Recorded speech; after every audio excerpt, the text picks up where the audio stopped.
Hello friends, இன்னைக்கு நம்ம பார்க்க போகிறது ஜாப்பனீஸ் அனிமி சீரிஸான the rising of the shield hero season 2 episode 8 தான் இன்னைக்குள்ள வீடியோவில் பார்க்க போகிறோம். தயவு செஞ்சு நான் ஆல்ரெடி போட்ட அனிமேவே திரும்ப போட சொல்லி கேட்காதீங்க. ஃபர்ஸ்ட் பிளேலிஸ்ட்டில் செக் பண்ணி பாருங்க. அதில் பார்த்துட்டு அதில் இல்லைன்னா அதுக்கப்புறமா புதுசாக ஒரு அனிமேவை போட சொல்லி கேளுங்க. சரி, வாங்க நம்ம வளவலான்னு பேசாமல் இன்னைக்குள்ள கதைக்குள்ளே போகலாம். இன்னைக்கு நம்ம பார்க்க போகிறது the rising of the shield hero season 2 episode 8.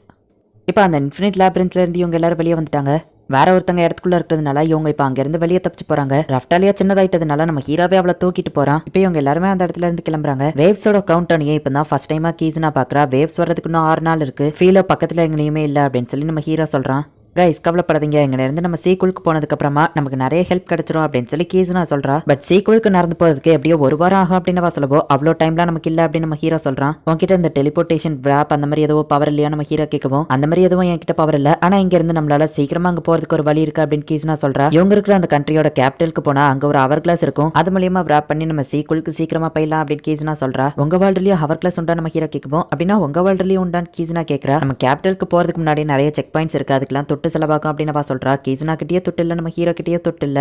இந்த கண்ட்ரி தானே உன்னை இன்ஃபினிட் லேபிரின்த்ல வர அடைச்சு வச்சாங்க அப்படின்னு சொல்லி ரஃப்டாலியா கேட்கறா. காசும் வேணும், அவங்க கண்ணிலே மாட்டக்கூடாது அப்படின்னு கீஸ்னா சொல்றா. அப்ப ரஃப்டாலியாக்கு பசிக்குது, என்கிட்ட இருக்கிற தேவையில்லாத எக்யூப்மெண்ட்ஸ் எல்லாம் நான் வித்துறேன் அப்படின்னு சொல்லி கீஸ்னா சொல்றா. இப்போ இவங்க அந்த சிட்டிக்குள்ள நடந்து போகும்போது இது பாக்குறதுக்கு ஜாப்பனீஸ் மாதிரி இருக்கே அப்படின்னு நம்ம ஹீரோ கேட்கறான். ஆமா, ஆனா இவங்க எல்லாம் ஹியூமன்ஸ் கிடையாது. இவங்க எல்லாம் ரஃப்டாலியா மாதிரியே டமி ஹியூமன்ஸ். சில பேர் டெரிஸ் மாதிரி ஜுவல்ஸ் யூஸ் பண்ணி மேஜிக் யூஸ் பண்றவங்க அப்படின்னு சொல்லி கீஸ்னா சொல்லவோ, டெரிஸும் இந்த ரேஸை சேர்ந்தவளா அப்படின்னு நம்ம ஹீரோ ஆச்சரியப்படுதான். இவங்க எல்லாம் என்ன பேயா நம்ம ஹீரோ கேட்கவோ, இல்ல இவங்க எல்லாம் ஸ்பிரிட் ரேஸ் சேர்ந்தவங்க. இவங்களோட பாடியை எனர்ஜியில தான் கிரியேட் ஆயிருக்கும். நார்மல் அட்டாக்ஸ் இவங்க மேல ஒர்க் ஆகாது. கிளாஸோ ஸ்பிரிட் ரேஸ் சேர்ந்தவா தான் அப்படின்னு சொல்லி கீஸ்னா சொல்லவோ, இப்பதான் எனக்கு புரியுது கிளாஸ் ஏன் அவ்வளவு ஸ்ட்ராங்கா இருந்தான்னு அப்படின்னு நம்ம ஹீரோ சொல்றான். ஸ்பிரிட் ரேஸ் சேர்ந்தவங்களால நம்மளே மாதிரி லெவல் அப்லாம் ஆக முடியாது. பட் அவங்களோட எனர்ஜி சோர்ஸ் அதிகமாச்சுன்னா அவங்க ரொம்பவே பவர்ஃபுல்லா இருப்பாங்க அப்படின்னு சொல்லி கீஸ்னா சொல்றா. அப்ப ஹீலிங் மேஜிக்லாம் அவங்க மேல ஒர்க் ஆகாதான் நம்ம ஹீரோ கேட்குவோம். ஆமா அப்படின்னு கீஸ்னா சொல்றா. மாஸ்டர் நஃபமி இங்க பாருங்க ரஃப்டாலியா சொல்றா. Cardinal heroes and vassal weapon யூசர்ஸால மட்டும்தான் ஹவர் கிளாஸை யூஸ் பண்ணி டெலிபோர்ட் ஆக முடியும். பட் அந்த நோட்டீஸ்ல என்ன போட்டிருக்குன்னா, நார்மல் ஹியூமன்ஸாலயோ டெலிபோர்ட் பண்ண முடியும். அதுக்கு நாங்க ஒரு எக்ஸ்பெரிமெண்டல் நாளைக்கு பண்ண போறோம் அப்படின்னு சொல்லி போட்டிருக்கு. இது ஏதோ ஃபேக் நியூஸ் தான் நினைக்கிறேன் அப்படின்னு சொல்லி கீஸ்னா சொல்லுவோம். ஆமா அப்படின்னு நம்ம ஹீரோ சொல்றா. இப்ப ரஃப்டாலியாக்கு பசிக்குது, தேவையில்லாத எக்யூப்மெண்ட் வைத்து இப்போதைக்கு நான் காசு கொண்டு வரேன் அப்படின்னு சொல்லி கீஸ்னா மூலியமா இப்போதைக்கு உங்களுக்கு சாப்பிடறதுக்கு காசு கிடைக்குது. ஜப்பான்ல இருக்கிற மாதிரியே தான் இங்க கரன்சி ஒர்க் ஆகுதுங்கிறத நம்ம ஹீரோ புரிஞ்சுக்கிட்டான். இந்த காசெல்லாம் நமக்கு பத்தாது அப்படின்னு நம்ம ஹீரோ சொல்லுவோம். அப்படின்னா டக்குன்னு ரிச் ஆகிறதுக்கு உங்ககிட்ட ஏதாச்சும் ஐடியா இருக்கான்னு கீஸ்னா கேட்கும். என்கிட்ட ஒரு பிளான் இருக்கு. ஃபைட் நடந்த டைம்ல இந்த மாதிரி ஒரு போர்ஷன் தான் லார்க் கிளாஸுக்கு கொடுத்தான். அதை அவ குடிச்சதும் ரொம்பவே பவர்ஃபுல்லா மாறினா அப்படின்னு நம்ம ஹீரோ சொல்லுவோம். இந்த போர்ஷன் அப்படின்னா ஸ்பிரிட்ஸ் கிட்ட வித்தா நிறைய காசு கிடைக்குமே அப்படின்னு சொல்லி கீஸ்னா சொல்றா.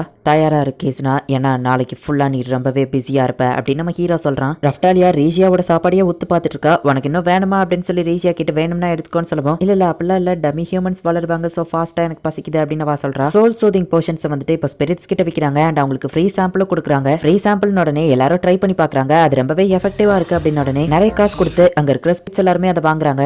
அதுக்குள்ள எல்லாமே காலி ஆயிடுச்சு அப்படின்னு எல்லாரும் வருத்தப்படவும், கவலைப்படாதீங்க, நாளைக்கு நான் இதை வந்து விற்பேன். ஆனா இது ரொம்ப ஒரு ரேர் ஐட்டம்ங்கிறதுனால கொஞ்சம் தான் என்கிட்ட இன்னும் இருக்கு, நாளைக்கு நான் ஆக்ஷன்ல விட போறேன் அப்படின்னு நம்ம ஹீரோ சொல்லுவோம். நாளைக்கு வரலாம் அப்படின்னு சொல்லி எல்லாரும் கிளம்புறாங்க. கீஸ்னா மான்ஸ்டர்ஸ் கூட சண்டை போட்டா அந்த எக்ஸ்பீரியன்ஸ் பாயிண்ட் நம்ம ஹீரோக்கு கிடைக்க மாட்டேங்கி. ஒருவேளை நம்ம 2 பேருமே ஹீரோஸ்ங்கிறதுனால தான் எக்ஸ்பீரியன்ஸ் பாயிண்ட் உனக்கும் கிடைக்க மாட்டேங்கோ அப்படின்னு சொல்லி கீஸ்னா கேட்கறா. அவன்கிட்ட இருக்கிற எக்யூப்மெண்ட்ஸ் கூட அது வேற வேர்ல்ட்ல உள்ளதுங்கிறதுனால எனக்கு எப்படி ஒர்க் ஆகுதுன்னு பார்க்கலாம் அப்படின்னு நம்ம ஹீரோ கேட்கறான். கீஸ்னாவோட பவர் ஸ்டோன் நம்ம ஹீரோக்கு எக்ஸ்பீரியன்ஸ் பாயிண்ட கூட்டுது. நம்ம ஹீரோட ஹீலிங் பொஷன் அவளுக்கு ஹீலிங் பண்ணல, ஆனா அதுக்கு பதிலா ஹெச்பி பாயிண்ட் அவளுக்கு இன்க்ரீஸ் பண்ணுது. டிஃபரெண்ட் வேர்ல்ட்ல இருக்கிற எக்யூப்மெண்ட்ஸ் நமக்கு டிஃபரெண்டா ஒர்க் ஆகுது, எல்லாத்தையும் ட்ரை பண்ணி பார்க்கலாம் அப்படின்னு நம்ம ஹீரோ சொல்றான். இப்போ அடுத்த நாள் ஆக்ஷன்ல 30,000க்கு ஒருத்தன் பொருளை கேட்கறான். மத்த யாரும் அதுக்கு அதிகமா கேட்கல, சோ அவனுக்கு அதை சேல் பண்றாங்க. ரீஷியாவோட காலை வேணும்னே கீஸ்னா தட்டி விடுவோம். அது அவ்வளவு உடஞ்சு கீழே விடுது. எல்லாரும் செம டென்ஷன் ஆகும். கவலைப்படாதீங்க, ஒன்னே ஒன்னு உடையாம இருக்கு அப்படின்னு சொல்லி ரஃப்டாலியா சொல்றா. பேலன்ஸ் ஒன்னே ஒன்னு தான் இருக்குங்கிறதுனால இப்ப டிமாண்ட் அதுக்கு ரொம்பவுமே அதிகமா இருக்கு. சோ அதிக லாபத்துக்கு நம்ம ஹீரோ அந்த ஒரு போர்ஷனை செல் பண்றான். செக் பாயிண்ட் கடந்து போறதுக்கு தவிர்த்து எக்ஸ்ட்ராவே அவங்க கிட்ட நிறைய காசு இருக்கு. சோ எல்லாருக்குமே கியர் அண்ட் எக்யூப்மெண்ட்ஸ் வாங்கலாம் அப்படின்னு சொல்லி முடிவு பண்றாங்க. கீஸ்னா, நீ எதுவும் வாங்கலையா அப்படின்னு நம்ம ஹீரோ கேட்கப்போ, இல்ல பரவாயில்ல எனக்கு இருக்கிறதே போதும் அப்படின்னு சொல்றா. உன்னோட அந்த ஸ்வாடையாச்சும் மாத்தலாம், ரொம்ப மோசமா இருக்கு நம்ம ஹீரோ சொல்லப்போ, இல்ல அந்த கிளாஸ் ஞாபகமா வச்சிருக்கேன் அப்படின்னு சொல்றா. மாஸ்டர், என்னோட ட்ரெஸ் நல்லா இருக்கான்னு ரஃப்டாலியா கேட்கப்போ, சூப்பரா இருக்கு, நீ கூட பார்க்க நிஞ்சாக்கள் மாதிரியே இருக்க அப்படின்னு சொல்லி ரீஷியாவை பார்த்து அவன் சொல்றான். என்னது நிஞ்சாக்களா மாஸ்டர், இங்க இருக்கிறதுலே யாரோட ட்ரெஸ் சூப்பரா இருக்கு அப்படின்னு ரஃப்டாலியா கேட்கவும், என்னோடது தான் மேக்ஸிமம் டிஃபென்ஸ், சோ என்னோட ட்ரெஸ் தான் நல்லா இருக்குன்னு நம்ம ஹீரோ காமெடி பண்றான். ஒரு வழியா இப்ப இவங்க எல்லாருமே கேபிட்டலுக்கு வராங்க.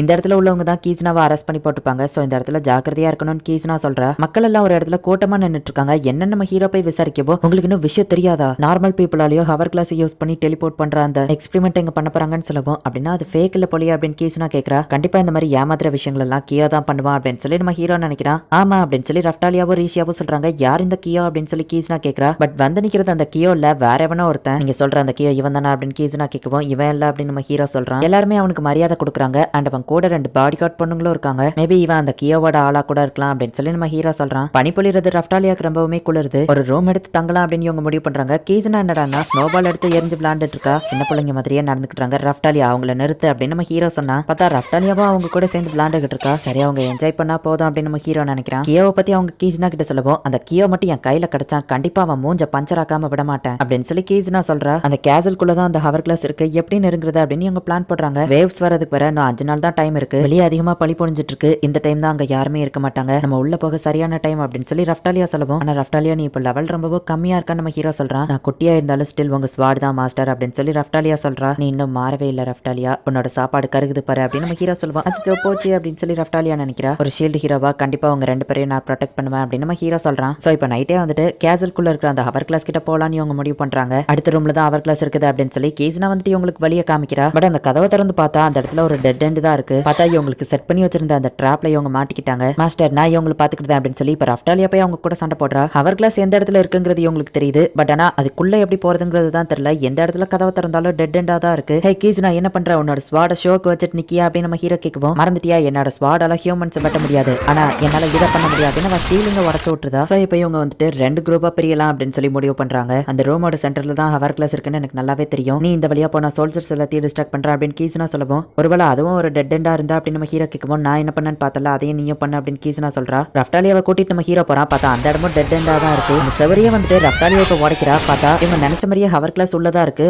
உங்களை தான் எதிர்பார்த்து நான் காத்துக்கிட்டு இருந்தேன். என்னோட பேரு காசிக்கி, உங்களை மீட் பண்ணதுல சந்தோஷம் அப்படின்னு நம்ம சொல்லவும், நீ அந்த கியோக்காக தானே வேலை பார்க்கறான்னு நம்ம ஹீரோ கேட்கவும், இல்ல ஒரு சின்ன திருத்தம், நான் அவனோட பார்ட்னர், நீ என்ன பண்ணியோ தெரியல, கியோவா மேல சமகாண்ட்ல இருக்கான், அவனுக்கு ஒன்ன பிடிக்கல அப்படின்னு நம்ம சொல்லவும், ஓ அப்படியா, அதை பத்தி எனக்கு கவலை இல்லை, அவன் காண்டானதே போதும் நம்ம ஹீரோ சொல்லுவோம். எனக்கும் உன்னை சுத்தமா பிடிக்கல, நீ பேசுறது எனக்கு கடுப்பா இருக்கு அப்படின்னு அவன் சொல்றான். என்னைய பிடிச்சு கொடுத்தா ஹவர் கிளாஸ் மூலியமா நார்மல் பீப்புளும் டிராவல் பண்ண முடியும், கியோ தானே உன்னை ஏமாத்திருக்கான் அப்படின்னு நம்ம ஹீரோ கேட்கவும், ஆமா கரெக்டா சொன்ன, ஆனா உன்னை பிடிச்சு கொடுத்தா இல்ல உயிரோடவோ இல்ல குணமாவோ அப்படின்னு நம்ம சொல்லவும், நம்ம ஹீரோ மீடியா ஷீல்டு வச்சு அட்டாக் பண்றா. கீஸ்னாவும் அங்க வந்துருதா. கீஸ்னா இப்ப அந்த ஹவர் கிளாஸ் கிட்ட போயிட்டு, என்னோட பார்ட்டியில இருக்கிறவங்களை மட்டும் தான் அதை டெலிபோர்ட் பண்ணும், முடிஞ்ச லெவலுக்கு இந்த டிராகன் கிளாஸ் கிட்ட வாங்க அப்படின்னு சொல்லி அவ கூப்பிட்டு ரிட்டர்ன் டிராகன் வெயின் அப்படின்னு சொல்லுவோம். அந்த ஹவர் கிளாஸ் ஆக்டிவேட் ஆகுது. எல்லாருமே ஒரு மாதிரி ஜொலிக்க ஆரம்பிக்கிறாங்க.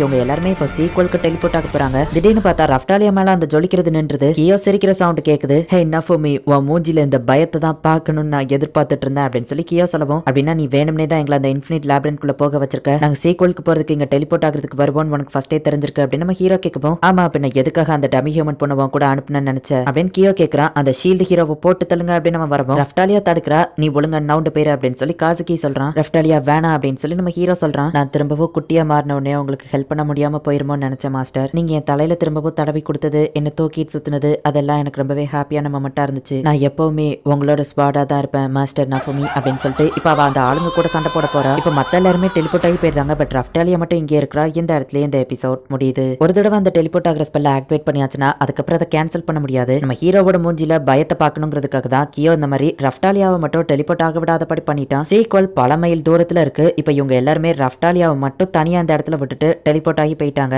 ரஃப்டாலியா என்ன ஆக போறா அப்படிங்கறத நெக்ஸ்ட் எபிசோட் பார்த்து தெரிஞ்சுக்கோங்க. அண்ட் உங்களுக்கு இந்த வீடியோ பிடிச்சிருந்தது அப்படின்னா லைக் பண்ணிட்டு அப்படி மறக்காம நம்ம சேனலை சப்ஸ்கிரைப் பண்ணிருங்க. தேங்க்யூ ஃபார் வாட்சிங். Bye guys. நெக்ஸ்ட் எபிசோட்ல மீட் பண்ணலாம்.